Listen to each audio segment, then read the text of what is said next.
Good evening, Presh. Hope you had a great day today seeing your friend Enola. And hello, Francesca. Thank you for this beautiful book. I'm not going to finish it tonight, but we're going to get really close. And I put in a couple of requests at the library to get some more of your books. I think I'm just going to keep reading because it feels really good. Okay, so we're on page 96, continuing just after everyone learned that Charlie Bat had died. Weetzie went to see Brandy Lynn the next day.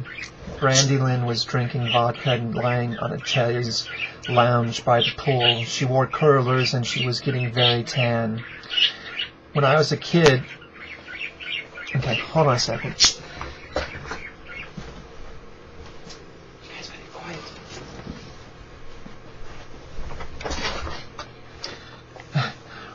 Put the parakeets to bed. When I was a kid, my mother brought me to Hollywood, Brandy Lynn said. We lived at the Gardens of Allah. She left me alone all day, and I went around the pool with my cute little autograph book. It said autographs on the cover in gold. Clark Gable even signed it. Everyone was so gorgeous. I used to walk to Schwab's and have a hamburger and a milkshake for dinner.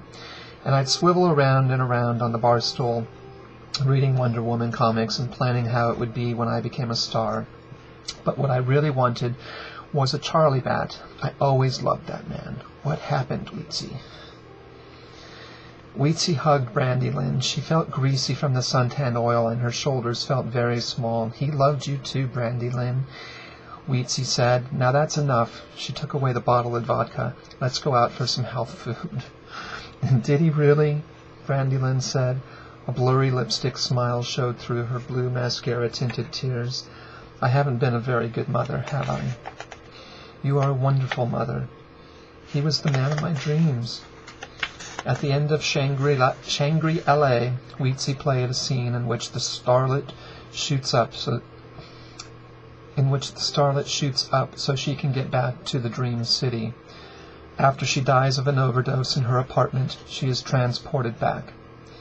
In the final scene, she is reunited with the Charlie Chaplin bass player, and the band performs Love Warrior in a Casablanca nightclub filled with fans, fronds, and fireflies. Then darkness. This film is dedicated to the memory of Charlie Bat, it said on the screen. Love is a dangerous angel. One day, Duck came home crying. Weetzie and my secret agent lover man, and even Dirk had never seen Duck cry before, except when Charlie Bat died. They all sat very still and looked at him. Then Dirk got up from the couch and tried to hug him, but Duck pulled away, ran to the blue bedroom, and shut the door. Ducky, duckling, rubber duck, Weetzie called. Dirk got very quiet and kept knocking on the door. Cherokee and Witch Baby began to cry, and my secret agent lover man took them in his arms. Duck would not come out. They said they were going to Mr. Pizza, and then rent Casablanca on VHS, but he would not come out. They said they were going surfing in the morning, but he would not come out. Finally, after midnight, Dirk tried the door and found it was unlocked. He got into bed next to Duck and looked at the sweatshirt with the picture of Howdy Doody. Duck wore it backward because, otherwise, he said, it kept him awake. And at the blonde hair and the boxer shorts with ducks on them that he had bought for Duck for Valentine's Day, but he didn't touch Duck. It was as if they were far away from each other, and he didn't know why. Dirk watched Howdy Doody rise and fall with each sleep breath until Dirk fell asleep too. In the morning, Duck wasn't there. Dirk jumped out of bed, his pounding heart making him dizzy. He ran outside in his boxers and saw that Duck's bug was not there. He ran back inside and saw a note on the table. Dear Weetzie, my secret agent lover man, Cherokee, Witch Baby, and my dearest, most darling Dirk. I found out yesterday that my friend Bam Bam is sick. He is really sick.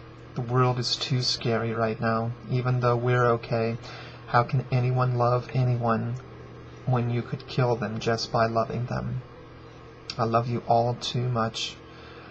I'm going away for a while. I will never forget you. And Dirk, I will always love you more than anyone. Signed, Duck. Dirk grabbed his clothes and keys and ran outside and jumped in Jerry. He drove all over the city that day, and weetzie and my secret agent loverman called all their friends and the restaurants, bars, and stores where Duck hung out. Valentine and Ping made flyers and had them posted all over the city, but there was no trace of Duck. Dirk came home the next morning unshaven and with dark circles around his eyes. He had been driving around all night. I went to the picnic tables on Zuma Beach where we used to sleep, and I went to Rage and Revolver and Guitar Center and El Coyote and Val's Surf, and I called everyone. I went to the hospital where Bam Bam is. No one knew anything. No one seen him, Dirk said in a monotone. He collapsed on the couch. Weetzie made tea and rubbed his back, and my secret agent loverman told him Duck would come back soon. Duck was just facing this for the first time, and it would be okay. But Dirk hardly felt Weetzie's hands on his back or heard my secret agent loverman's words. His muscles felt like water. His eyes were blurry. He felt as if someone had cut him and he was losing blood. He thought of his lover and his best friend and his date, his major #1 date mate, Duck partner. You are my blood, he thought. I'm going to search for him, Dirk said the next day. Jerry and I are going to find him. But how will you know where to go? Weetzie asked. Maybe we should hire someone to help us. But she knew that Dirk had to go. She kissed him and packed bags and picnic baskets and thermoses and Spider-Man lunch pails full of bagels, string cheese, chocolate chip cookies, milk, apples, and carrot sticks. My secret agent loverman slipped some cash and a Dionne Warwick tape into Dirk's pockets. They all hugged and kissed, and Cherokee and Witch Baby cried. I'll let you know, Dirk said before driving away in Jerry.